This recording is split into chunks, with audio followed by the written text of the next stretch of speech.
ñu ngi ziar di am mbégte ak kontaan di ñëwaat suñu émission les acteurs du cinéma comme d'habitude ñu waxtaanee cinéma théâtre culture en général bu ñu ñëwee suñu émission les acteurs du cinéma comme ni ñu koy defee chaque saa su ne rek noonu lay demee tey nag ñoom invité boo xamante ne ni vraiment invité man du ma wax marque dama naan icône dama naan kilifa dama naan ci génération bi ñu nekk nii ak bi ñu weesu yëpp xam naa ni bis bu ngeen ko gisee di seen xol dina sedd ndax ñun suñu papa la suñu professeur la suñu mentor la tey jii nii wallaay émission bi dina ala daw Dial Thiam nag gars yi gëj nañ ko gis xam naa ni comme commentaire yi gars yi amoon na yu bari yu ñu doon wax comme tey ñëw na dina leen expliquer fan la newoon ak yu mu doon def Dial Thiam. man maa leen raw de maa leen raw waaw comme ni may nuyoo saa su ne ziar appel màggal gàmmu ak pèlerinage Popenguine bi nga xam ne ci lañ jublu nii di ñaanal toute la communauté chrétienne yàlla teg leen ci yoonu jàmm ñu dem ci jàmm ñu desiwaat ci jàmm lépp luñ fa ñaan lu ne rek yàlla na ko borom bi nangu bu loolu weesoo yow yaa ko waxal sa bopp invité bi ñu am du ma ci prononcé wu moom ci boppam moo ñuy dalal tey parce que plateau bi plateau am la amuñu ci kàddu amuñu ci leen xanaa moom mu jox ñu ndigal wax ñu wax sinon gars yi maa ngi woon ci liggéey comme d'habitude bu ñu ñëwul rek c'est parce que liggéey moo ñu tënk mais ku ne xam na ne lii suñu métier la dañ ko bëgg lépp lu ñuy def loo xamante ne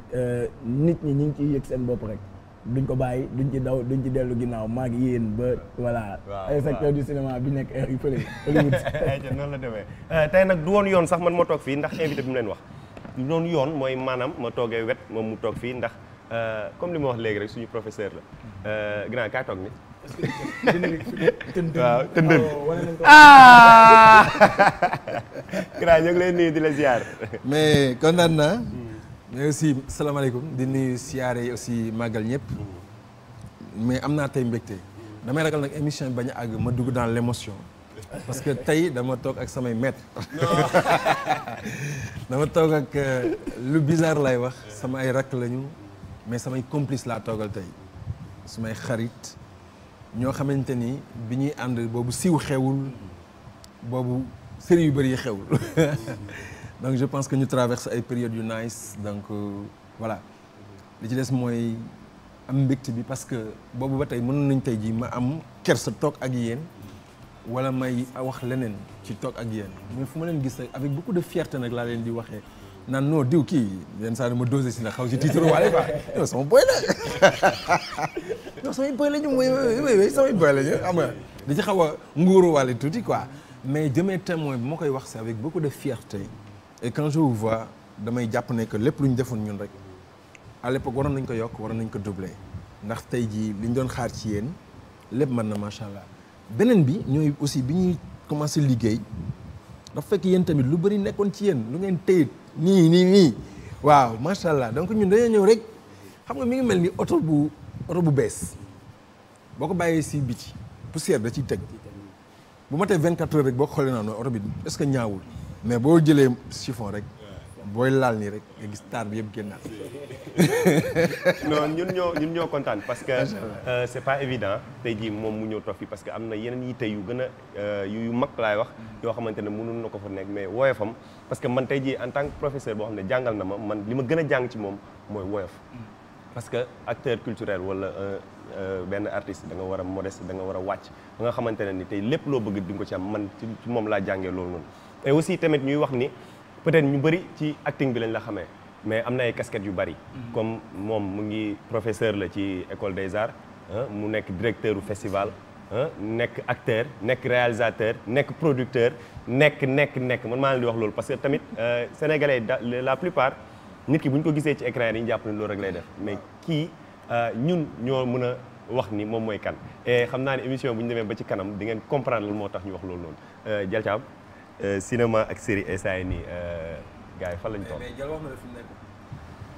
Dial waxu ko de. man nee naa maa ngi woon ci liggéey non dama ne maa ngi woon ci liggéey maa ngi woon ci liggéey. grand bi mi ngi xolli góob bi de. liggéey benn liggéey bi rek. maa ngi woon ci liggéey te je pense que yaa ma teg pression ne ma grand bi lañ am bàyyi li nga doon def nga doog ñëw. waaw moo tax ñu dawaat ñëw sinon léegi ñu dawaat dellu. bon actualité cinéma bi je pense que. dañ jugee ci festival de Cannes jeex na le 28 mai bi te wax dëgg yàlla festival de Cannes comme chaque année ni mu fay demee day def feu et flamme et puis rencontre yoo xamante ne acteurs yëpp yoo xalaat dañ fay nekk ak nationalité bu mu ci mënti doon ba aussi tamit Sénégal dañuy am fierté tout le temps parce que ak nu mu mënti demee dina am doomu Sénégal bu fa nekk excusez-moi Clara demoon na représenter Sénégal foofu sol fa robe drapeau Sénégal bu rafet taxaw ci digg kii bi tapis rouge bi ñëpp di ko photo et tout donc loolu suñu drapeau réew wax dëgg yàlla loolu dafay neex ci xol parce que gisoo beneen réew bu taxaw def ko loolu en tant que festival de Cannes et puis beneen affaire mooy moom aussi guerrière la productrice la moom moo produire série valeur donc loolu c'est pas du tout évident donc ça veut dire que mi ngi jël yoon boo xamante ne moom bu gisee yoon bi amaana tey jii mën na xëcc grand bi mën na xëcc beneen maison de production mën na xëcc keneen ak keneen parce que tey jii bu boobaa ndamu Sénégal lay doon quoi donc festival de Cannes jeex na loolu Sénégal jot na ko fa am et puis voilà peut-être moom moo fës mais am na yeneen Sénégalais yu fa nekkoon quoi. même Kader Gadji il paraît que muy woon da bokk na ci sélection yi. waaw loolu aussi film bi mu bokkoon wax dëgg yàlla loolu tamit fierté la. macha allah di ñaan mu yokk et puis chaque année képp kuy acteur nga nekk Sénégal ñu ñaan yàlla ngay dem di représenter. c'est-à-dire Wally ñun suñu vision foofu la war a toll. mooy que bu soppee demee Sénégal moo dem. Wally dafa war a kontaan jël loolu partagé ko ñu xam ne Sénégal la ñuy jàppale mais pas soppe. léegi bu fekkente ne da ngay jàpp ne soppe ngay jàppal rek yow sa wàll boobu mën nga am benn réticence te du foofu nga koy xoolee moom mi dem Sénégal lay représenter et puis bu ñu jugee ci Sénégal la personne soppe am na loolu mës a séex ci lu rafet da ngay jël loolu nga teg ko sa kanam voilà image baa ngi nii di jàll 75e bi festival nii la fa Clara defoon ba ñu jël ko def ko affiche mu jàll et tout donc alhamdulilah sant yàlla la donc du te ba pare jigéen la aussi c'est pas du tout évident en général lii ci góor ñi lañ koy ëpp luñ koy gisee mais moom en tant que jigéen mu def lu mel nii donc sant yàlla quoi et puis di ñaan yàlla chaque année bu ñu mënee di nekk 5 personnes année ba ca toppaat bu ñu mënee di nekk 10 personnes 15 personnes waree fa parce que yegg nañ niveau boobu. lu ma lay dogee mooy te damay ñaan aussi loolu mooy boo seetlu même dans le théâtre bariwul ay jigéen quoi yoo xamante ne ay metteurs en scène lañu tu sais à l'extérieur da ngay dem même Guinée gii déjà ci festival bi invité naa ñaari compagnie yoo xamante ni ay jigéen lañu mais ay productrices lañu mais ay réalisatrices en même temps mais Sénégal bon da ngay mi ngi commencé di am mais dafa néew pour man ay metteurs en scène yoo xamante ni ay jigéen lay doon am sañ-sañ ay productrices bien sûr taxaw li nga xamante ni moom lañ leen warloo ñu jox leen seen cër parce que góor baax na jigéen baax na c'est juste lu ma mën a lancer rek pour féliciter ko pour encourager ko parce que jot na tamit mbir mi jigéen ñi tax ci quoi. waaw. mais grand ci liñ jëm parce que actuellement jigéen ñi ñu ngi commencé comprendre xam nga am na loo xamante ne amaana dañoo amoon benn résistance boo xamante ne ni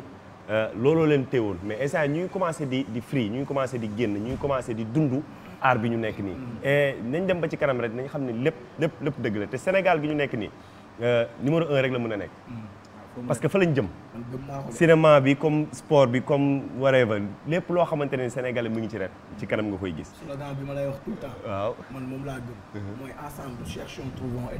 donnons. ñu ñoo ko mën defandoo pour yegg fañ bëgg dem. actualité série. je pense que voilà. série yi wax dëgg yàlla ñu ngi évoluer bu baax a baax. sant yàlla la parce que tey jii da ngay dajeeg nit koo xamante ne musul jouer bu dajeeg yow da naan doomu dugal ci série donc ça veut dire que ñun ak nu mu mënti demee ñu ngi créer liggéey nit ñi ñu ngi bëgg liggéey bi ñuy def juste aussi il faut gars yi di bu ñuy seetaan ñun duñ leen jox lépp des fois point d'interrogation lañ leen di bàyyil. point d'interrogation bi mooy tey jii nga gis ku góor jël loxoom dóor jigéen cela ne signifie pas que ku góor kooku dafa bon wala dara mais yow miy seetaan am na lu ñu bëgg jàllale foofu comme message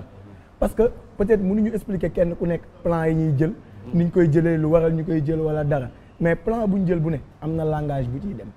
maanaam ñun langage cinématographique dafa am langage audiovisuel dafa am il faut sénégalais yi seetaan ñoom ñiy essayer de comprendre mais da ngay dajeeg nit automatiquement au lieu mu motiver la da lay critiquer série yi ngeen di def baaxul la lay njëkk a wax boo ko nee lu tax baaxul da la naan parce que da ngeen ciy saaga parce que da ngeen ciy lii parce que da ngeen ciy lële mais saaga boobu lan lañ ci jublu aussi tout le temps point d'interrogation day ñëw léegi boo xoolee ci épisode 1 mën nañu wax ñu saaga ci ñu dóor ci jigéen réponse bi mën na ñëw ci épisode 15 bu fekkente ne yaa ngi suivre dëggantaan donc dañuy inviter sénégalais yi tout le temps bu ngeen di seetaan ñuy bañ a gaaw a réagir ci côté boobu ñu jéem a comprendre lan moo waral loolu ba pare maanaam ñu loolu lañ ciy bëgg débat boobu discussion boobu parce que actuellement boo xoolee jeunesse bi ñun amatuñ jot pour di topp actualité pour di jël ay information lan lañ mën def nekk suñ téléphone tout le temps série yi mi ngi fi série yi lañ mën a jàllalee information parce que guddi yi ñëpp a tayal lire te auparavant lecture lañ amoon loo xool boo toogaan defoo dara sax sa papa wala sa yaay danaan demal nga jël sa livre nga lire nga cultiver wu actuellement am nañ série mu remplacer la loolu connexion ngay am nga suivre léegi boo toogee di comprendre par la suite sax di nga seetaan ba jigi kon lii moo ko waraloon sa xel day dellu ci leneen il faut ñuy rafraîchir mémoire yi. c'est que ba pare dañu war a bàyyi xel si benn affaire mooy que léegi audiovisuel dafa bokk ci parents yi parce que dafay dugg ba ci suñu biir kër duñu yaral suñuy doom xam nga bu njëkkoon benn télévision moo am ci salle bi la nekk wala ñu génne ko ci ëtt bi ñëpp toog seetaan comprendre nga léegi dans une maison il y a 10 personnes il y a 10 chambres yaa ngi dégg ci kër gi day am 10 télévisions ak yeneen 5 télévisions parce que kër gi ku nekk rek yor nga smartphone boo xamante ni mën nga ci seetaan télé benn donc am nga autonomie benn rapport direct ak li ngay seetaan te boo duggee sa néeg aussi am nga possibilité yow kese nga xool li ngay xool xam nga kon kooku dugg na ci kër gi te papa benn néeg rek la mën a fanaan guddi mais télévision mën na fanaan ci néeg ku nekk guddi donc li muy yar à la limite léegi mu ëpp sax li waajur di yar donc influence bi dafa bëri foofu du coup am na image yu bëri bon c'est vrai que yenn saa nga gis loo mën a critiquer c'est normal parce que suñu ay valeur la wala suñu culture la mais dafa am ñaari jugement yoo xamante ni dafa am te des fois ñu juum ci mooy jugement de valeur la yenn saay xam nga tey jii man ni Willy sa téléphone bi neexuma loolu am naa sañ-sañ bi parce que man la maa xalaat mais sa téléphone bi baaxul mënuma ko parce que je suis pas technicien boo xamante ni xam naa lan mooy téléphone nan lañ ko defaree lan moo constitué nangam ba nangam ba kenn mën a toll fële woo man ma jël ko mais bu ma neexee ma ni non téléphone bi bëgguma ko neexuma lu tax non dafa ñuul lu tax teewul lu tax nangam mais baaxul ki nga xamante ni un professionnel du secteur rek pour mën def léegi nag Sénégal dafay seetaan en tant que ku war a wax ni lii baaxul wala nangam mais mu yóbbu ko ci beneen aspect boo xamante ni du ressortam est-ce que may comprendre léegi nag il faut mu dem au-delà de l'image bi muy xool lii ñuy nëbb ni lu tax kii mbéj kii lu tax ci théâtre bi kii sotti kii nangam lu tax ci nangam kii def lii xamuñu ne que chaque image dafay wax tey du simplement rek lépp dañ ko war a wax nii par exemple ak làmmiñ quoi mais image bi moom la nit ki war a seetaan mu am lu mu wax ak moom kii dóor na jigéen la plupart du temps sax ñiy sacrifier jigéen ñi leen di dóor boo seetloo ay borom xol yu kii la ñuy doon yu rafet peut-être que gaaw a jooy boo xoolal waaw léegi ciao ok attends non neexal leen ma maa ngi dañ may baax kon moom yow lay waxal. non moom sax xam nga il faut nga dugal yenn shout yi xam nga waaw jooy nañ ko baax mais pour wax la xam nga nit ñi bi ñuy seetaan maanaam li ñuy seetaan day toll foo xamante ni gis nga nit mën na soxor tim nit di ko vraiment di ko martyriser quoi ba nga ni mais kii moo bon kii moo nekk fekk yow mi toog sa kër nekk nit ku bon ku soxor yow lay wan ni la booy def lu bon ci métital bu la àdduna bi yëpp gisoon nii lay mel mu am beneen prise de conscience bu mu def si yow nga adhéré donc il faut que les gens apprennent à regarder au-delà de l'image li ñuy seetaankat lan la ñu ci bëgg a wax parce que leneen gis film da ngay jóge fii bëgg a dem fee waaj loo ko def loolu noonu mais nan loo koy waxee da ngay toog ni di wax sax sa regard def nii fekk yónni na yónni na bu yàgg noonu la demee kon lu leen wax sànq day ñëwaat mooy maanaam tey dinañ jàng lu bari ci cinéma ci théâtre parce que comme li mu leen wax rek sànq ci casquette yi moom professeur la ci école des arts grand ci casquette boobu noonu dama ciy xaw a ñëw tuuti rek école des arts bëri na ay polémique trop yoo xamante ne gars yi ñu ngi koy wax ni dafa tëj ñii naan dafa jël ñu segg yóbbu leen foofu noonu après jël professeurs yi pour ñu jàngal leen ñii naan dañoo war a fexe ñëpp dañoo bëgg jàng mais am na ñoo xam amuñu yenn niveau d'études yi moo tax mënuñu faa dugg et problème mooy ni que ñëpp dañoo bëgg métier bi te il faut ñu jàng léegi te école des arts kese mënul jël ñëpp il paraît que dafa am benn nombre boo xamante ne ci la ñuy limité wu. waaw loolu noonu nga ndeysaan dafa am loo xamante ne xoolal maa ngi gis image bi jour bi ñu tourné lii ba pare sumul dama dem di ko nax comme xale ndax kii bi ma ko waaw je l'ai code pendant 5 minutes boo xamante ne man maa ko téye parce que pour wax rek des fois fi xool di toll ak joué mais école nationale des arts da nga wax loo xamante ni lu jar a càmbar la pour man mës naa ko proposer ne école des arts dañu war a def les assises de l'école nationale des arts xool naka la ñuy xoolee ba études yi am foofu ñu def ko benn ci corps professoral bi ñan ñoo war a former benn ci ñi ñuy former bi ci des comment faire pour li nekk foofu ak li nekkul foofu ñu xool li ci baax ak li ci gën yëpp mu jariñoo ko dama lay jox exemple bu ñàkk fayda yow boo jaarul école des arts officiellement mais jaar nga école des arts officieusement parce que ñi lay yor ñëpp foofu lañ génne est-ce que comprendre nga ñiy formé école des arts ñoo liggéey ak yow kon te technique bi ñu jàngale fee moom la ñuy jàngale fii kon mën naa wax ni officieusement yow t'es un professionnel bu dul loolu yow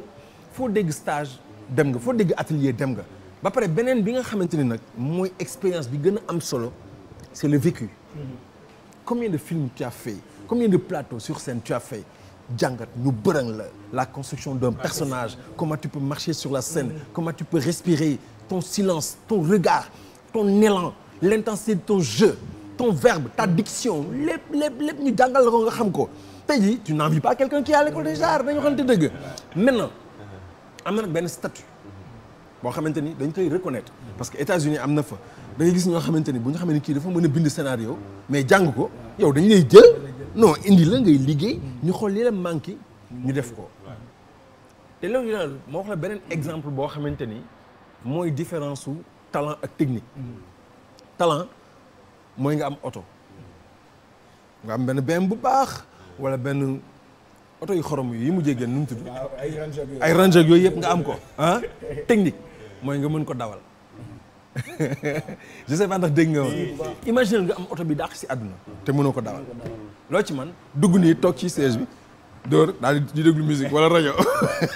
mais du bouger après nga fayat génn le soit nga wut ku la ko dawalal voilà loolu moo fa nekk léegi nag technique boobu ak talent bi dafa am fu ñu uutee fu bari te ñoom ñaar dañuy ànd parce que talent bu la sa gel meree talent bi mën naa jaxasoo boo lekkul talent bi mën naa jaxasoo booy da ngeen ah booy sa nga noo sat gel da ngeen mere wax leen non ñu ay xale lañ gra kon baax ma wax ah non non waaw yeggali waaw fi nga nekkoon ma waxal prix wax leen prix rek wax leen prix waxal prix non prix moom duñ ko wax mais dañuy yegg fu am solo donc xam nga talent bi bu ñu la meree wala nga nekk si ay problème talent bi réer mais la technique elle est toujours là vous savez de quoi je parle parce que da ngay gis koo xamante ni dama lay wax comme damay jox pour exemple Dial bu waxee si kaw doo ko dégg mais il peut articuler de telle sorte que foo toll da nga koy dégg technique la est-ce que comprendre nga intensité du jeu même bu waxul boo ko xoolee dans le cinéma da nga naan kii y a pas deux comme lui au Sénégal tu vois et loolu tey jii bokk na si ñi ko gën a am Sénégal Ibrahima Mbaye ay Thié man je l'admire quoi quand il est sur le plateau quand il est sur le cinéma tu sens l'homme acteur l'homme théâtre en fait tu vois te loolu yëpp ñu ngi koy transmettre léegi te loolu moo am solo léegi nag gars yi malheureusement da ngay am talent rek dañu la booy toj nga fii nga commencé foog ni àgg nga benn jour nga ñëw spectacle bi uute benn jour nga ñëw nga naan pourtant bi ma ko njëkkee joué neexoon na ne mais dootul neex non seulement da nga lâché mais talent la technique ba moo fi nekkul pour maintenir l'intensité de ton jeu à chaque fois te loolu nag dafa am léegi nag école des arts technique ba ñu fay jëlee ak talent bi gars yi am la ñu war a boole tey jii yéen da ngeen di jouer sur scène ak ñoo xamante ne école nationale des arts la ñu génne mais duñ leen yóbbul dara parce que loolu la ñun loolu lañu bëgg en fait imagine dans un pays où le président Léopold Sédar Senghor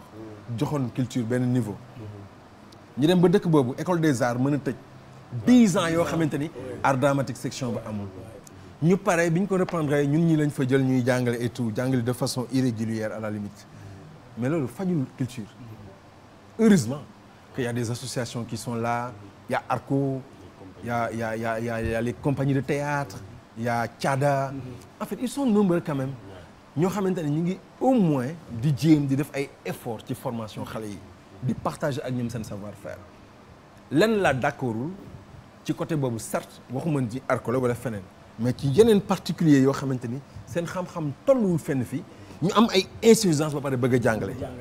c'est-à-dire que say insuffisance ngay transmettre ñeneen te gars yi léegi dootul ñu xamle théâtre wala cinéma seen bopp la ñuy xam léegi nag yow erreur boobu ngay fanaan mais grand côté boobu noonu da nga ci am part de responsabilité mais avant ma yegg ci foofu noonu tey jii opportunité bi école des arts am parce que tey jii boo fa génnee ñu jox la sa diplôme yan opportunité la mën a indil maanaam waaw amul benn parce que waaye non amul nañ ko wax te dee c'est-à-dire que benn opportunité la am tey dafa mees ba nga xamante ni bëgguma ci wax mooy boo génnee Sorano rek moo la mën a recruter parce que y a que Sorano qui recrute des comédiens ici nga nekk benn fonctionnaire foofu mais sinon boo génnee lan nga mën def dem dans un privé dem dans un truc pour liggéey en fait pour man sama xalaat bu gàtt boo demee bay exiger nit ki benn diplôme benn niveau pour bu ko amee soo ko def concours bi nga jàngal ko bu génnee da nga koy assurer aussi fonction mais si tu ne fais pas voilà yéen période bi ngeen fa nekkee ba génn amoon melul woon nii quand même yéen amoon ngeen yenn opportunités yi seen diplôme permettre la ngeen am yenn opportunité c'est-à-dire kon que ba ci yéen ba fii nii essayé c'est-à-dire noonu ñun pour wax la benn affaire am nañ par exemple naka laa ko mën a expliquer ñun bi ñu génnee on était 9 ou 8 les 5 bàyyi nañ ñaar ñi ay enseignants lañ léegi ñett ñangam je n'ai rien contre les enseignants mais dañu dem parce que ils pensent que ne foofu lañ gën a gisee seen bopp parce que théâtre aussi je le rappelle du vitesse course de fond la suñu papa Mamadou Diop yàlla na ko yàlla yërëm daan na wax loolu tey l'anniversaire du décès le 4 juin wallaay tey l'anniversaire du décès da daan wax ne affaire bi du vitesse course fond la endurance la demandé parce que effectivement loolu la ñun bi ñu génnee man j'ai toujours cru benn moment comme dañuy métier la man kon métier war nañu dundal man loolu laa mës a gëm en fait mais bi ñu génnee imaginez man dama mujj obligé intégrer les Gueule Tapée ak Pape Faye Zénith Art après ma xeeb loolu yëpp nag ma créé compagnie femme parce que je me disais ok nañ ko créer quoi rey sama bopp dugg ci net bi dem ci ay festival dem représenter Sénégal un peu partout xëy na dina ma jox beneen visibilité boo xamante ni en fait sur le plan africain déjà di nga présent et ça va te permettre et cetera ak yeneen ak yeneen maintenant ci biir situation boobu j'ai rencontré par chance laa ko mën tuddee parce que pour man technique beeg talent bi xëy na dese naa ci lu bari yàlla xam na ko ba tey jii damay jàng ci amoon na benn anecdote benn kii bu ndaw bu may wax koo xamante ni man maa ko dugal ma jàpp loxo mu dugg muy Cheikh Fall mi ngi léegi Italie Cheikh Baye Fall ma koy nuyu au passage Cheikh maa ko jàngal théâtre maa ko dugal mais moo ma gën a aay man xam naa loolu j'en suis conscient non bu nekkee sur scène man biir na ma ni booy bi lii mu mën man mënuma ko te je lui donne des techniques yu muy defee lii mais da koy def ba si yàgg damay taxaw di xalaat kii lii fan la koy jëlee Makodou était comme ça sur la scène quand Makodou dégage c'est autre chose tu vois léegi nag boo demee extérieur nga monnaie sa talent loolu ay chance la du ça peut arriver à n'importe à tout le monde quoi ça peut pas arriver à tout le monde mais donc possibilité yi ñu école des arts waroon may diplôme boobu mooy nga génn déjà ñu ne fonctionnaire nga xaar ñu recruter le Sorano wala bokk ñu ne comme léegi la culture est une compétence transférée ñu ne pourquoi pas génn nga foofu ak sa diplôme def nga 4 ans de formation après am nga sa bac wala am nga sa BFM wala nangam mais ñu jël la yóbbu la ci benn commune nga liggéey fa pourquoi pas nga partager ce savoir man sama rêve à Rufisque c'est de construire une école de formation une école d'échange boo xamante ni aussi dama fay nekk di yëngatu ba mag yi wala ndaw ñi ngoon yi ma leen di dajale foofu mais ñu def ay exercices di def ay yoga di def. grand balaa moo ñëw ci li ci grand mooy loolu nga bëgg def maanaam développement personnel da ci bokk parce que ministre bi da ko soxla médecin bi da ko soxla keneen ak keneen da ko soxla c'est-à-dire li nga théâtre li tax mu complet loolu la mooy li grand bi di wax nii bu leen dajale woon ba def leen ko nga xool mag ñi ci boppam ñoo ñëw rejoindre ko parce que j'en ai vu quoi ay ministres yoo xamante dañuy woo parmi yéen pour gars yi di leen teg ci code théâtre gis nga complet ni mu complet ci côté boobu dafa am solo li grand bi di wax il faut que ñu xar ci suñu tànk tuba yi li ci gars yi mën soutenir ñu def ko Jal gis nga grand yi man pour man am na benn part de responsabilité bu mag bu ne ci moom sànq maa ngi koy wax parce que tey jii nii yéen yàlla dimbal na leen jaaroo ngeen école des arts yàlla dimbal na leen jot ngeen def ay formation yu bari jot ngeen def ay ateliers yu bari ay stages yu bari def ngeen ko mais man dafa am loo xamante ne pour man sama avis personnel la man dama jàpp ne dafa xaw a manqué mooy maanaam stage yi c'est vrai que école instant yi nii ñëpp mënuñu fa dem mais yéen tey jii nii ak fi ngeen toll ak li ngeen ñun peut-être am nañu chance ñun jox ngeen ñu ay technique ñun am nañu chance ñu am formation ci yéen mais tey jii ñu ci bëri xale yëpp dañoo bëgg jàng parce que bëgg nañ cinéma bëgg nañ théâtre mais xamuñu fan lañ koy ñaari mbir am na xale yi ngay wax dafa bëgg a jàng am na ñoo xamante ni dañ bëgg a siiw te bëgg ñu jàng aussi d'accord ni am na bi ci des yow da nga may sànni wala mais c'est ça ñii siiw te bëgguñu jàng ñoo tëb mais bëgguñu jàng c'est-à-dire dañ bëgg tey rek ñu xëy ñor quoi après nekk benn tur te may jàngoo le béyaba boo taxawee bu ñu la waxee yow nooy doxee mënoo ko expliquer comment tu peux être sur scène présent doo ko xam ak yeneen comment tu peux construire un personnage mënoo ko xam sa intensité de jeu sa trajectoire de jeu la doo ko xam dañuy bëgg a ñëw rek génn télé après siiw door ay affaire mais man dama lay expliquer yow xam nga bu baax li ma yéen ñaar xam ngeen man damay dem ba Mboro di joxe ay cours fu ne lay dugg di def ay cours yàggul j'étais à Tambacounda avec le Goethe après ñu jógee fa on était à Thiès avec le Goethe donc man billaay dama waxoon loo xamante ni yàlla moo may seede li may wax nii sama yaay bi ma ko njëkkee wax bi ma commencé d'accord parce que bi may def théâtre d'accord mais bi mu d'accord dana ma Ibrahima lii comme bëgg nga ko defal am nga ci sama ñaan mais ma taxaw di ko déglu mu ne ma bu ci loru te bu ci lor kenn te koo ci mën a dimbali def ko ça dafa ma topp ba jàpp naa ni man bu ma partagé wul sama connaissance yàq naa ko te billahi je le dis aussi devant témoin dama toog ak Serigne Modou Bousso Soleil à l'époque il était ministre de la culture maa ngi koy nuyu au passage ñu toog bureau mu ne ma Ibrahima ma ne ko mu ne ma man ak yow rek ñoo fi nekk ak yàlla mu ne ma le président Abdoulaye Wade bu ko neexee jeudi bii di ñëw man du ma nekk ministre ma ne ko dëgg la mu ne ma balaa ma fi jógee comme man sama soppe nga man maa la bëggal sama bopp je veux faire quelque chose pour toi dis-moi ce que tu veux ma taxaw si tey ma ne ko leen rek laa bëgg mu ne ma ne ko bourse pour dem jàngi quoi mais yaa ngi formé ay boy looy jàngiwaat ma ne ko justement saako bu fekkee da ngay génn chaque fois du teg te amul leneen luy dugg day jeex ma ne ko dama bëgg a jàngiwaat pour jàngal sama rakk yi parce que dama soxla partager connaissance mu tax di ma xam ne saak mu rey quoi mu ne ma yàlla na yàlla mot amiin mu ne ma ñu bëri bu ñu toogee fii ma leen laajee yenn yi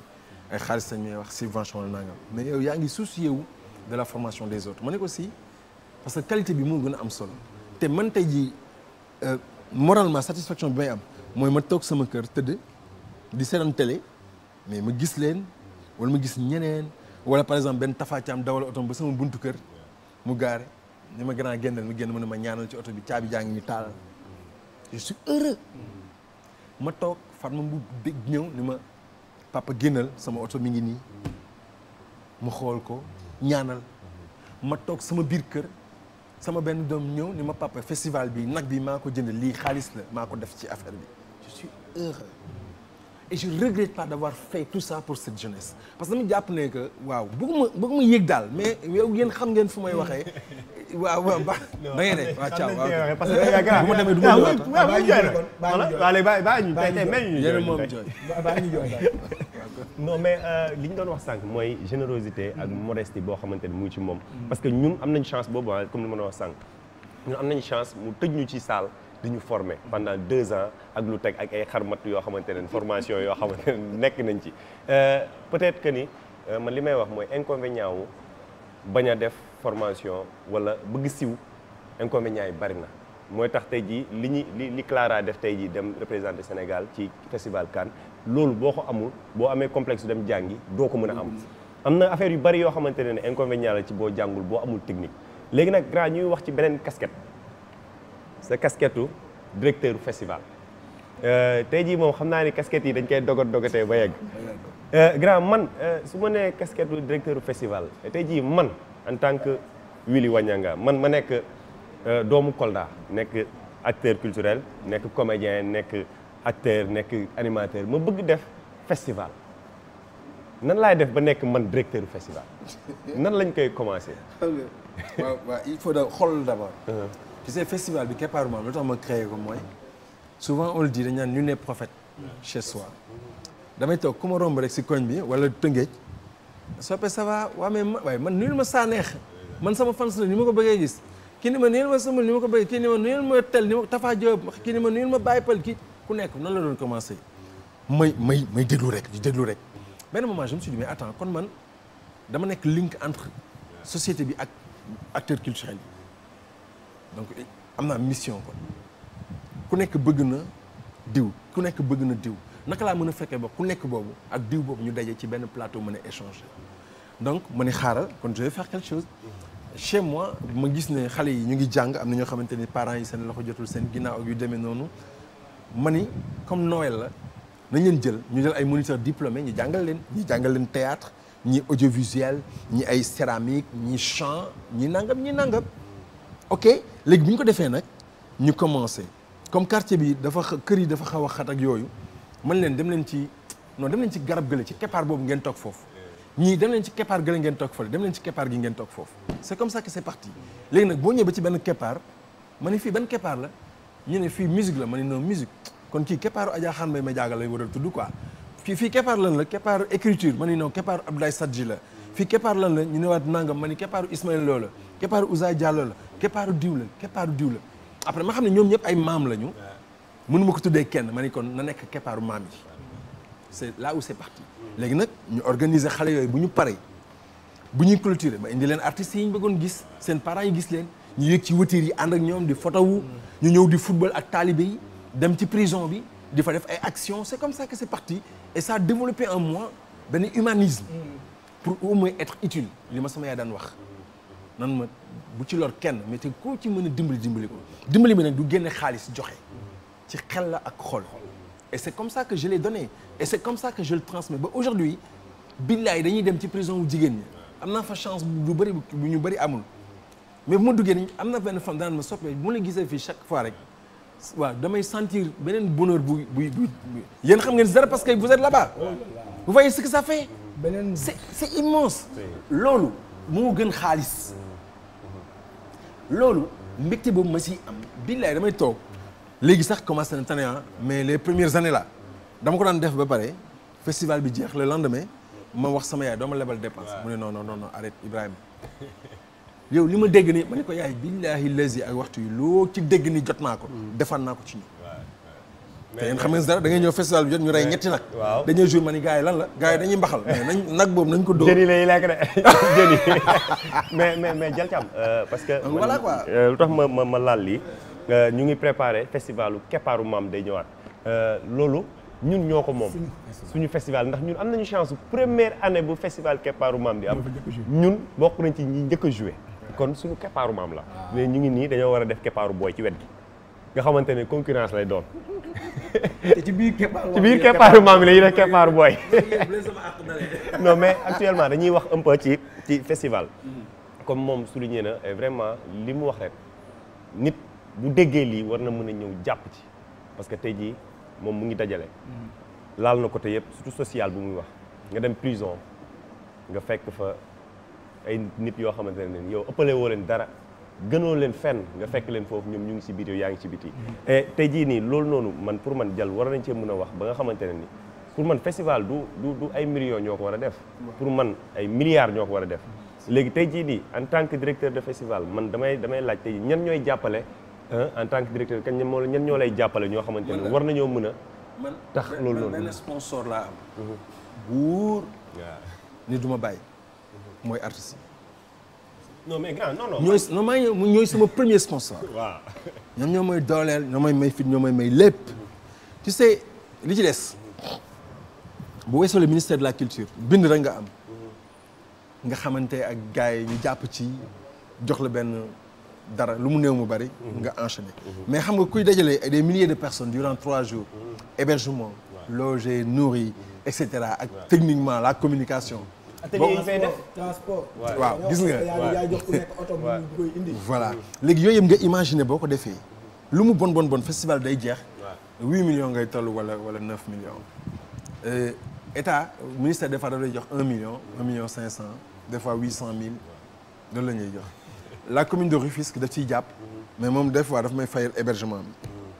à valeur de 1 million 300 wala 1 million 400 li ci des yëpp say des amis intimes léeg-léeg kenn ñëw si yéen ci oto mu dugalaa ci benn sachet ndox ni grand lii bëriwul mais maa la ko jàppale kii ñëw ñaari kii wu dëwlin grand lii de nangam kii ñëw jaar ca waañ wa man du ma ko yëg wàcc fa ñaari saaku ceeb wala ñetti saaku ceeb moo tax man la artistes yi ñoom ñooy sama sponsor j'ai vécu une fois au Bénin benn festival dama ñëw gars yi ni non festival bi organisateurs yi te ñun ñëw nañ ba foofu ñu ne non dañuy bàyyi festival duñ ko def xam nga lan moo taxoon état bi dafa joxoon 46 millions moo tax ñu ne dañ koy bàyyi. ñu ne dañuy bàyyi. man leen lan ñu ne 46 millions ma ne c'est pas vrai. non mais yéen du ngeen fecc du ngeen nangam ñu ne non c'est trop c'est trop petit là c'est peu. il faut qu'ils mettent au moins 70. et puis di ko imposer en fait. ñu mën a compte amuñu mbaam. peut-être foofu chance bi moo nekkoon. loolu amuñu ko fii te loolu reproché naa ko ba tàyyi na mu baal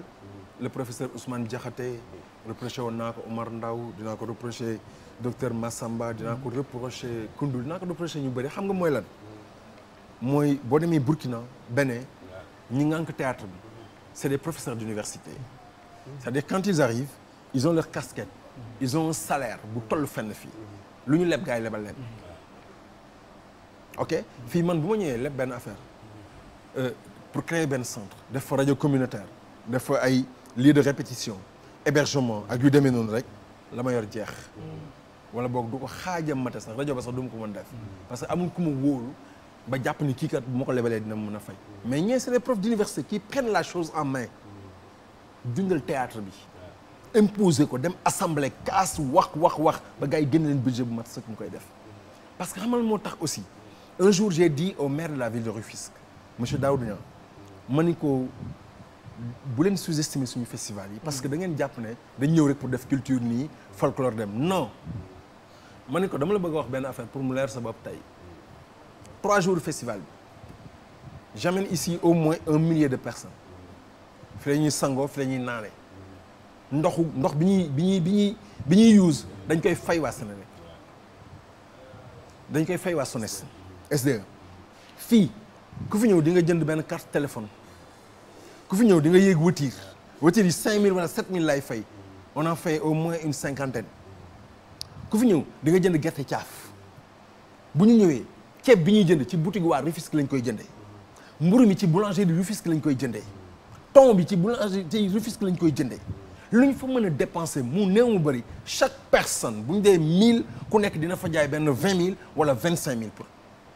fi ñuy loge da nga koy fay ay waa Tëngéej ñoo ko moom ma ne ko arrêtez de penser qu'on fait du folklore nous on participe au développement culturel de la ville je suis un acteur culturel et j'exige qu'on nous respecte mu déglu ma bu baax ni ma mu ne li nga wax dëgg la bu wér peng la jur boobu la décidé ni dañ ciy jàpp à partir de maintenant parce que xam na ni effectivement li ma ko doon wax bëgg na dëgg la léegi beneen bi si des nag mooy ñooñu ñëpp nga indi leen yéen seen spectacle bu ngeen ko defee entrée 10 000 dafa war a fees ngeen ñëw di jouer gratuitement pour toutes ces personnes là kan moo leen fay c'est la ville may bëggal askanu Tëngéej durant 3 jours di leen jox mbégte indi benn apaisement social il faut qu'on nous respecte il faut qu'on nous respecte ñu jox ñu cër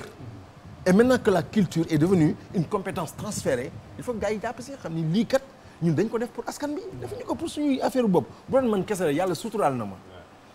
ma ba tey jii mën naa toog sama kër jàpp sama njàmbur bu ma lekkee maa xam bu ma lekkul maa xam mais je me soucie de la population de la quiétude des gens dans leur maison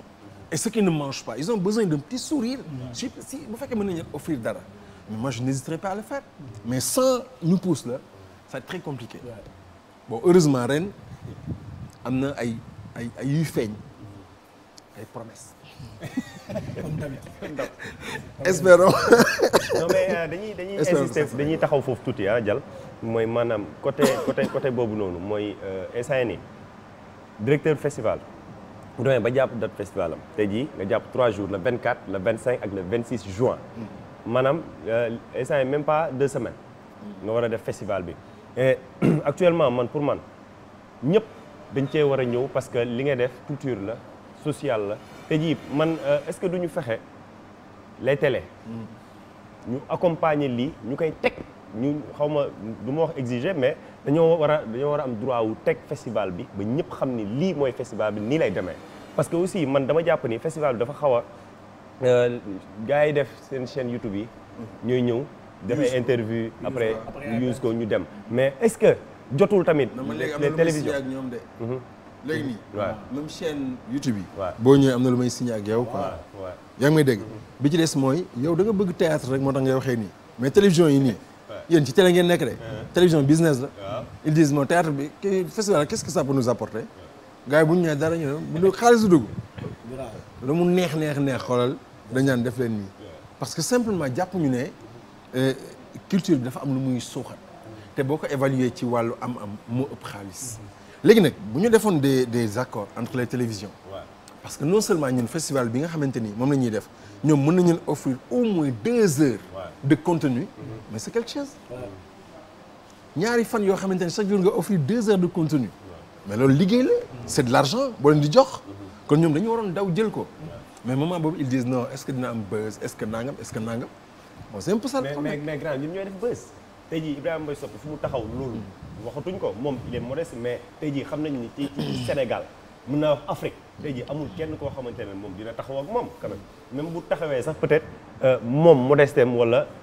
ni mu mel ni ko yàlla bindee moo tax muy taxaw ak moom mais tey jii moom moo am festival boo xamante ne da koy dérouler tey jii télévision yëpp dañoo war a jàllale bayaawam jàllale communication bi te xam ne ni lii c'est pour Sénégal nekkul pour Tëngéej wala nekkul parce que acteurs culturels yi fu ne la ñuy jugee festival dem na ba nekk international léegi ñu ngi jugee ci Europe a ngi ñëw Asie ngi ñëw Afrique sous région bi ñëpp ñu ngi ñëw kon léegi tey jii ni ñun jeunesse bi ñun ñi bokk ci keppaaru maam keppaaru boy ah keppaaru boy nga waaw keppaaru boy moom mooy indi maam bi di keppaaru boy bi la waaw léegi ñun ñi yor non grand man essayé ak xaw non cri de cœur la boo xamante ne ni man jàpp naa ni il est temps que ñu ñëw tey jii ni les hommes politiques tey jii ñoom la yàlla dénk yenn affaires yi ci yenn poste yi ñoom il est temps que ñu ñëw ci suñuy yëf te essayé am nañu yëf boo xamante ne ñun dañ koo fonk bu mag la ci ñun mooy festivalu keppaaru maam bii yegsi na te gisaguñ ci ñu bari ñun dañuy ñaan ngeen ñëw parce que bu ngeen ñëwul ñun ñooy waxkat yi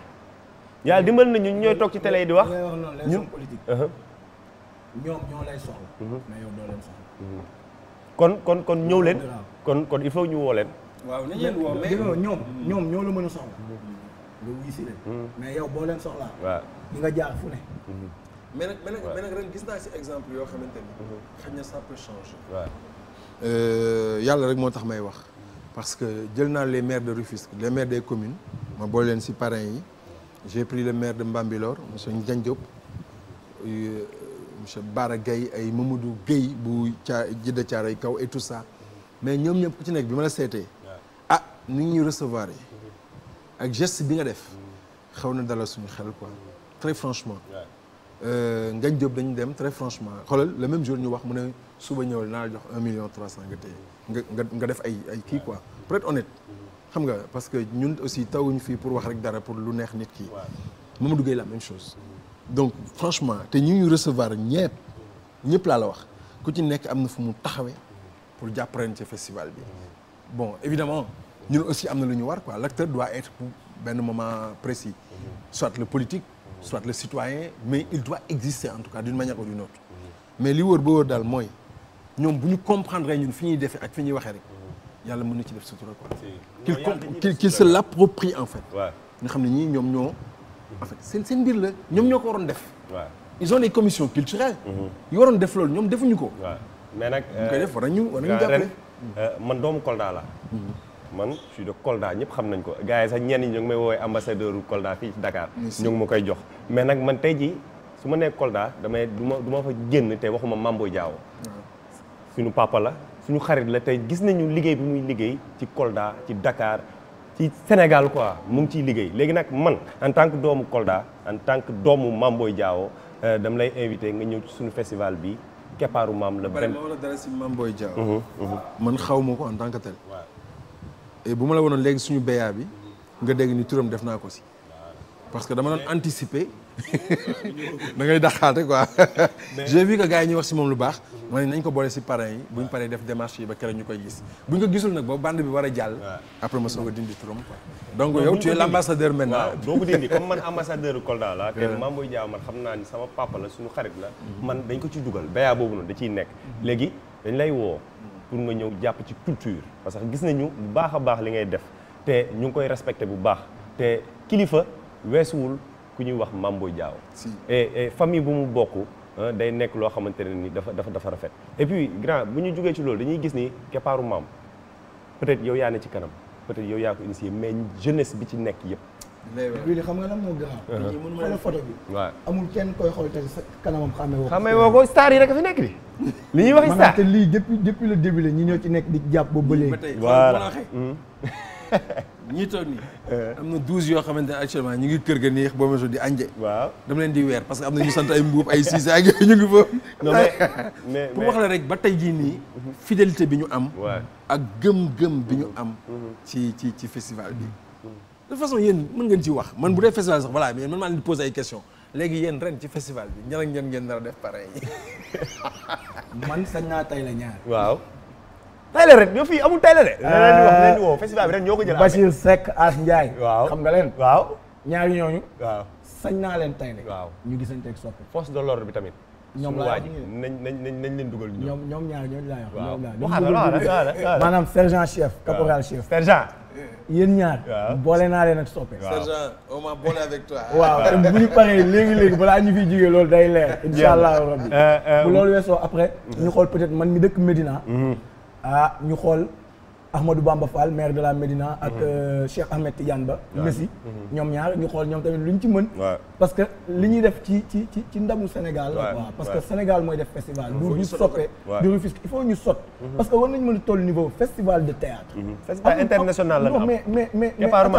nit ñu mënee génn ñun di dem ay Burkina ci festival yi fa nekk wala Guinée. wala Tunisie wala Maroc wala feneen ak feneen. war na mën a am Sénégal quoi donc ñun ñi ngi def ak suñuy moyens est-ce que ñoom buñ ñu fekk see du gën a neex donc le maire monsieur le maire de la Médina Cheikh Amadou Bamba Fall ak monsieur le ministre Cheikh Ahmed Tidiane Ba directeur caisse dépôt consignation ñu ngi lay woo ci suñu festival bi loolu ci mën defal man doomu Médina man maay wax boobu soppee ma sas ma sasaat leen fu mu nekk nii ñun ñoo sas suñu bopp man moom maa ngi insisté ci Mame Boye Diao bokk nga ci béyaa bi papa ngir yàlla wala suuli dañ lay ñaan solennellement nga ñëw ci festival bii Keppaaru Maam ndax festivalu Sénégal la bii moom dañ lay invité def nañ leen invité d'honneur te am na loo xamante ni dégg naa ko ci tamit si lakk jën bi waa lakk jën bi surtout ñëw moom dina dugg nii moom dafa bëgg lakk jën ñu lay jouer le théâtre grâce à moom loolu la bëgg moom dafay bëgg di duggulante ak nit ñi moom il est comme ça naturellement nekkul question dama koy jeter fleur wala dara mais il est comme ça et puis dégg naa ni Abba No Stress tamit Abba mooy invité d'honneur dîner de gala bi xam lu tax Abba daf leen di defal lu ngeen mënul defal maanaam yéen yàlla dogal na bi ñu jàngee ak yéen ba pare dañu soxla woon fu ngeen exprimer seen talent moom mu indi benn kii teg ñu leen ciy gis ngeen di jouer ñu leen di gis ngeen nekk ci suuf di ko ràbbal lu bëri te moom it mu nekk ku ñàkk ci ñaan man j'aime Abba. non loolu moom wane nga ko. non man j'aime Abba. dama ko bëgg yàlla xam na ko. je l'aime pour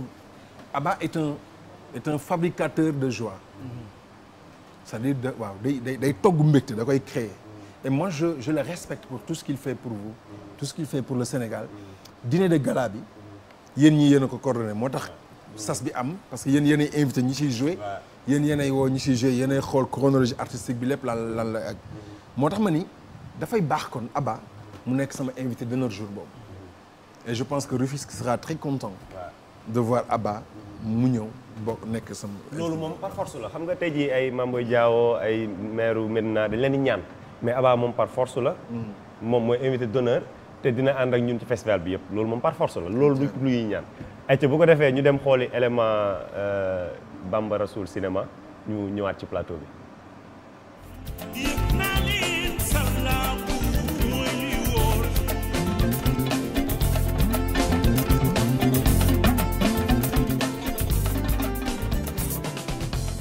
Bonsoir ou bonjour, mesdames et messieurs. Cela dépendra de votre choix. Moo ngi dépendre ci moment bi ñu leen di fekk wala moment bi ngeen ñuy suivre. Donc, on se retrouve encore pour un nouveau numéro de votre rubrique l'acteur de la semaine.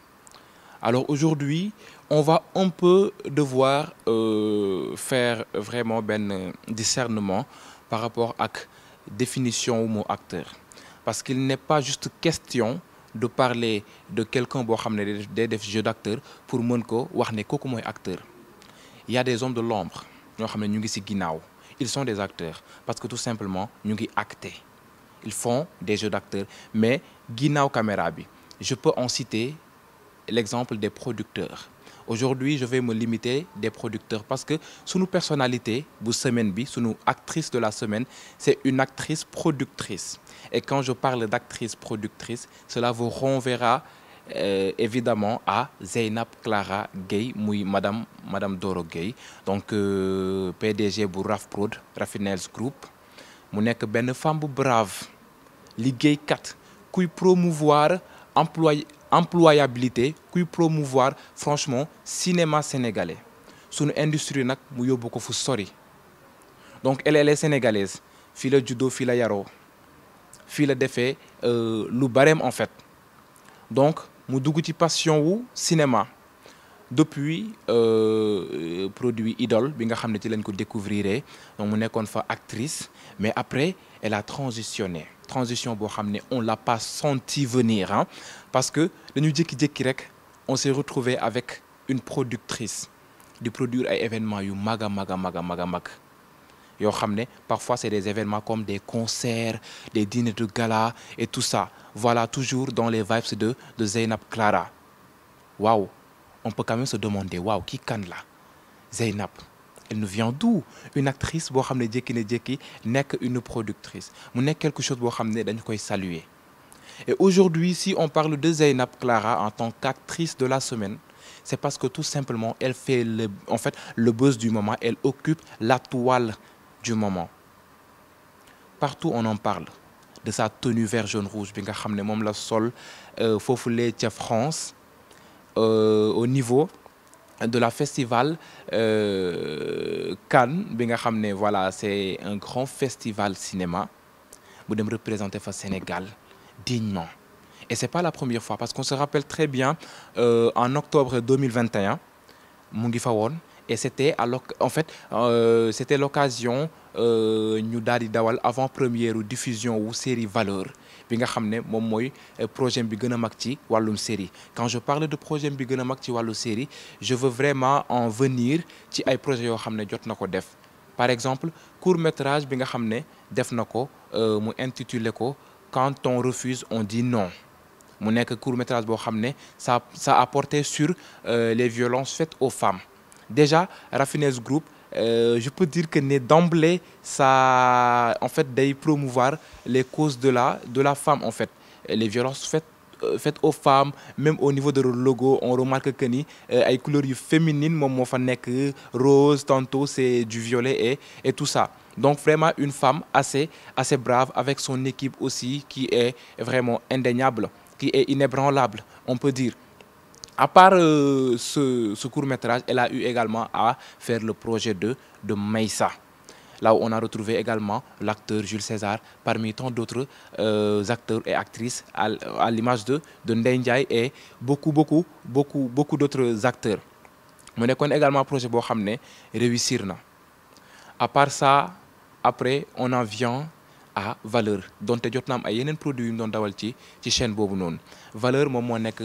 série bi nga xam ne moom moo gën a mag ci production yi mu def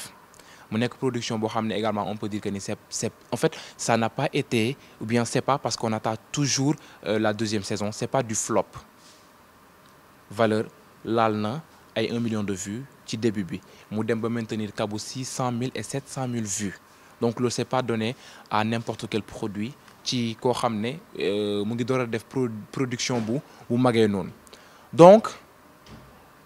Zeynab Clara nous représente dignement foofule ca France ci festivalu Cannes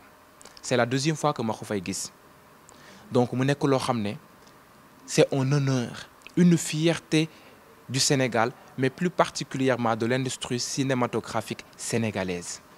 on ne saurait pas lui en remercier ni mu ñu représenter partout tey jii boo fa demee ku fa ñëw boo ñibbee sa xel dina dem ci tenue vert jaune rouge robe bu rafet bi nga xam ne gis naa la dame sénégalaise Zeynab Clara mu sol ko et en fait loolu ça va permettre à beaucoup de gens d'aller voir ce que font les Sénégal en termes de cinéma ñu xool suñu ay produits ils vont devoir visiter nos maisons de production nos produits et franchement c'est sûr qu'ils vont aimer donc loolu noonu c'est une fierté et merci à Zeynab Clara donc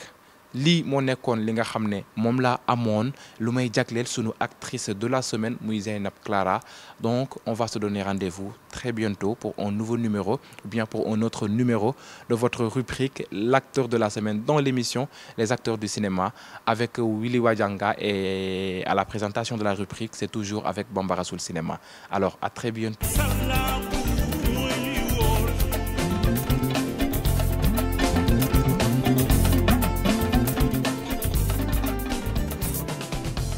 Aïcha merci beaucoup Bambara Soul Cinéma moom respect lañ koy wax ci recherche bu muy def vraiment c'est magnifique su ma gisee jeune boo xamante ne ni bu nekkee ci cinéma moom rubrique am bi nga xamante ne day dem xool par exemple soppe fan la débuté fan la jaar yan étape la nekk ba fu mu toll nii kon bambara su cinéma dama la naan respect fi nga teg sa tànk bu ko teggi waaw mooy encouragé parce que c'est pas facile mën nga fixer rendez-vous ak nit ki dawloo la ak lu ne mais moom du xaadi en fait man je dis que c'est l'infatigable c'est pas pour rien mu tudd Bamba waaw après mu tax lii am solo mooy topp nit ki fi mu commencé ba fi mu yem nit léegi dañuy jékki-jékki rek gis fa mu toll ñu fàtte la ko sos ak la ko togg benn bi ci des mooy dañuy wane tout le temps li bon ci ñun baal ma ci terme bi quoi mais li nga xamante ni moo gën a négatif ci ñun rek la gars yi di wane souvent du ñu wane bu ñu amee oto bu baax duñ ko wane bu ñu amee kër bu baax duñ ko wane bu ñu feebaree la ñuy wane bu ñuy kettal la ñuy wane kenn du def focus ci ay njaboot yu baax la ñuy jógee kenn du def focus ci ndam li ñuy am di jànkonte ak ay obstacle di ko dóor muy daanu ñuy dem kenn du focus ci suñu njàmbaar kenn du focus ci suñu carrière kon bu ñuy def yooyu di ko xamle moi je dis chapeau dafa am solo dafa baax ñuy topp artistes yi xool lii ni ñu koy fabriquer artiste bi naka la def ba egsi fii loolu ndam la et je pense que waa mérité nañ loolu nag tamit xaaral man sax ma xaw ci titre wala tuuti xaw waaw merci beaucoup Bamba kon noonu lay demee à chaque fois moom rubrique am bi moom gars yi nee nañ moo dàq ci émission bi kon dañ ko koy nangul mais grand bu ñu ñëwaatee dañuy waxtaan un peu rek ci dañuy des ci festival bi parce que mën naa wax ni actuellement ñëw na te ñun ñi ci nekk xam nañu yaa ngi ci 7e édition loo xamante ne commencé na 1 ba 7 kon am na fu mu toll. tey jii nii dañuy expliquer un peu rek ci festival bi lu mu jot a weesu ak fu mu toll. waaw parce que ñun xam nañ ko peut-être mais ñii di seetaan ak ñi am envie ñëw jàpp ci lan lañ ci mën a ñëwee di jàpp ak yooyu noonu yëpp ñu boole ko ci. pour ñu mën a xam nga festival bi. biñ koy commencé presque boo xoolee ñenn ñi rek ñoo fanaan parce que boobu amuñu woon sax fu doy fu ñu leen mën a tëral ñenn ñi ndekkee wuñ fa dañoo añ ñenn ñi reere wuñ fa festival bi ci quartier bi lañ ko daan defee léegi xajatu fa wan lañ donc bu ñu demee ba koy def feneen léegi am nañ 3 sites d'hébergement bu nekk 30 chambres lay def te day fees kon xam nga ni am na lu yokkute festival bi mësul nekk en direct ren y a de fortes possibilités mu nekk direct kon am na lu yokk mais xam nga bu dayo bi yokkoo ci domaine bu nekk lay yokkoo ci spectacle yi ci frais yi ci communication bi ci lépp je me rappelle premier festival bi dañu jënd yàpp ndawal la ñu jënd togg ceeb après ngoon gi ñu def ko ndawal rek ndeysaan. loolu léegi la ko conseillé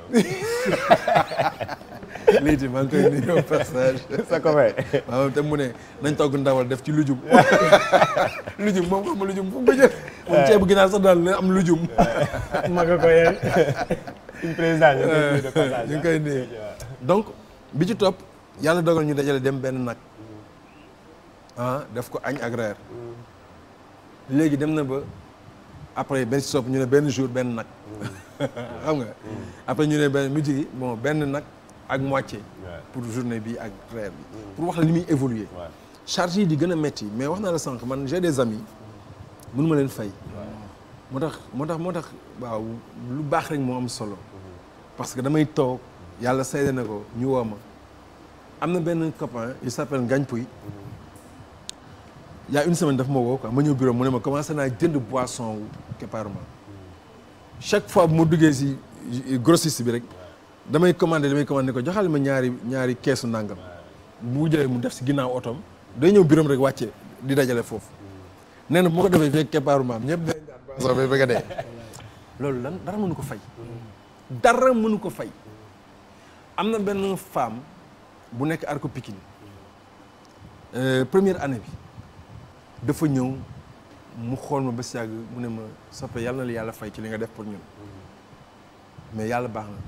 daal di ñaan quoi je me rappelle beneen année bi stop mu ñëw jox ma 500 waaw 500 ni ma lii de damaa xamul na laay def rek xeeb naa ko ma ne ko mais lii moo ma gën la junni yi ñu ma jox ma ne ko déwén yàlla naa leen doon junni mu rey par hasard déwén bi mu ñëw indil ma junni ma ne ko bis topp yàlla nekk fukki junni pour wax la ni muy évoluer te moom noonu la ko sasoo nee na ma billaahi du ma bàyyi te dinaa indi fukki junni boo ne ma yàlla na nekkaat 500000 dinaa ko fighting ba indil la ko loolu dafa neex ci xol dafa neex ci xol yéen mënoon naa chaque fois bu ma leen waxee kaa leen jouer waa grand ñun de suñu spectacle day wax dëgg yàlla 800000 nga ñuy jox quoi parce que tamit nit di nga ko nekk ak moom nga xeeb ko ndax jigéen bi mu la jigéen xam nga ku la jigéen nii trop doo gis ay affaire am te yéen seen spectacle ku koy jënd dafa war a génn xaalis yu bëri ngeen ñëw jox ma spectacle ba pare booleeg jox ma seen xaalis ak seen ñax kon loolu ay màggaay la yoo xamante ni dinañu permettre tey jii ñëpp lekk ba suur ñëpp naan ba màndi ñëpp dem transporté wu ci condition yu baax ñëpp seetaan ay spectacle de qualité te loolu évolution la mais nag boo amul chaque fois ku la pousse yow yaay def ba pare di ci dee yow yaay def ba pare toog ay 4 jours 5 doo am dépense bu leen laajee dépense nga dugal naa ko ci festival bi et ce qui est bizarre hein les gens pensent que lu nekk la ñu am ci festival bi lu nekk xam nga parce que dañuy jàpp ne nit ñi bëri nañ léeg-léeg ñu dégg diw ñëw na jox na enveloppe bu 1 million jox na enveloppe bu 500000 et malheureusement des fois gars yi ils agissent comme ça au lieu ñu jàppale ca ba ngay préparé di ut ay matt di ut ay soble di ut ay sa biir wax yu bàyyi ba fa ñu boobu ba léegi yow da ngay jàpp ñetti jours rek du ñetti jours parce que des fois kenn bëgg ñëw réunion ne la aw ma paas nga yónnee ko paas yow nga war a déplacé wu ànd ak ñoom def délégation dem seeti ñenn ñi loolu yëpp ci la bokk communication bi da nga koy fay donc du ñetti jours yi grand mais dégg nga li ma wax léegi nii nee naa ba fi may wax ak yow nii ñuy enregistré les gens sont chez moi comprendre nga le bureau est chez moi nga tay la leen ñëw fii ma tay la leen donc yooyu yëpp ay kii la te bu ñuy demaat ku ci nekk dañuy amaat nañu def ak yow quoi parce que loolu la ñoom tamit énergie bi ñu ciy def la kenn mënul fay tey jii nii y a un budget de fonctionnement budget boobu tant que joxuñu xaalis man maay ut samay kopparu bopp man maay ut sama xéwlu bopp di ko jox gars yi mais noonu aussi laa la wax la gars yi di ñëwee di participer ci affaire bi loolu moom mooy motiver den saa nga bëgg a bàyyi kenn lan la nga ko non dama toog fii naa nga mu génne nel teg wala mu dem jënd ay affaire yow doo yëg donc évolution boobu nag bu waree baax il faut ñëpp jàpp ci damay baax rek dinañ ci jàpp ak force mais ñu ngi may signaler ni lu ñu amoon ci temps jeex na léegi nag dañuy fexe man xam naa la xam naa grand bu baax xam naa yu mu bëgg comme dafa bëgg parfum moo tax ñu defal ko surprise Lo et frère mu ngi fi Nampalis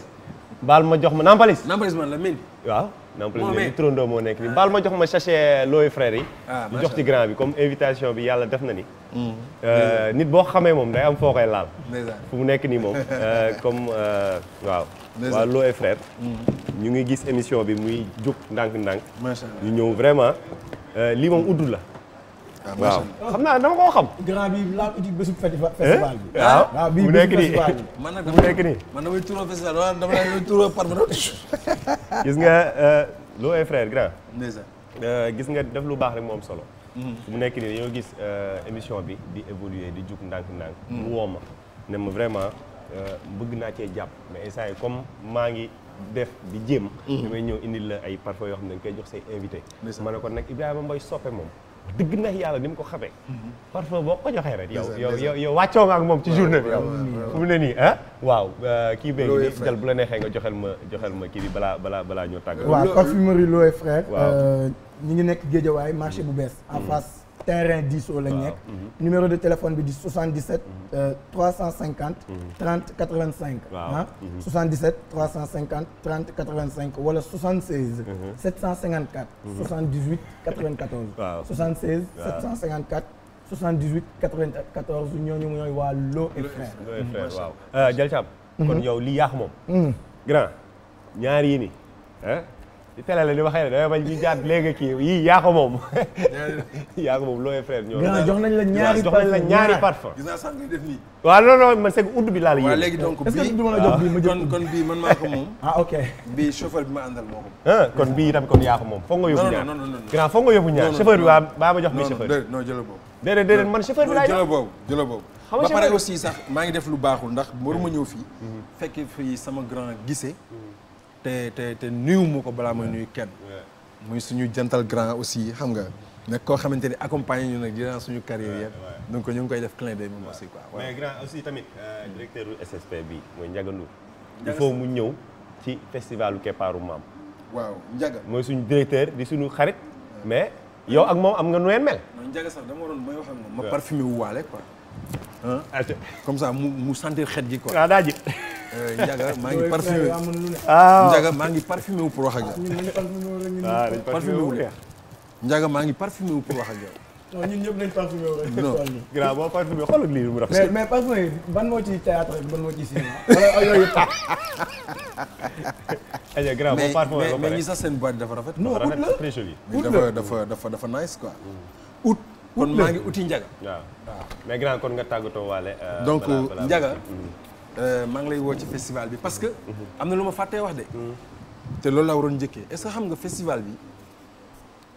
depuis ñu commencé ko ba tey est-ce que xam nga Youssou Ndour mooy parrain officiel bi. moom ak Djibi Diallo sous-préfet bu Dakar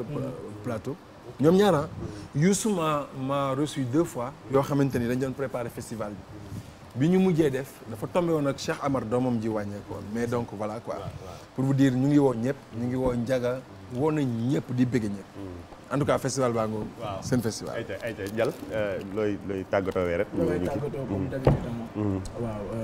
émission baa ngi nii ñu ngi fi ak yéen saa su ne. te di leen wax ngeen ñëw ci suñu festival bi. le 27 le 24 25 26. fële ci Rufisque invité nañ ñëpp kenn moomu ko. ñi nga xamante ne tout le temps dañuy sonal grand damaa bëgg nekk acteur damaa bëgg nekk comédien. ça fait l'occasion ngeen ñëw parce que am na formation ay ateliers yu fay jàll ngeen xam lan mooy jeu d'acteur nit mënoo ñëw di jouer te xamoo luy jeu des fois da ngay dajeek ni mu ne man dama bëgg jouer nga ne ko d'accord demal nga jàng léegi problème day am boo ko nee demal nga jàng day jàpp ne da nga koy tuutal léegi nag gars yi woo naa ñëpp ñu ñëw ci festival Keppaaru Maam képp koo xam ne bëgg nga nekk acteur nga ñëw foofu noonu ñu jox la code yi nga am au moins ba bàyyi avant ngay nekk acteur grand duñ la sant duñ la gërëm ah. ngay ñaanal dong ah. ñu koy ñaanal par force. aussi tamit papa Cheikh suñu frère la. ñu ngi koy nuyuwaale mu nekk ci Canada grand.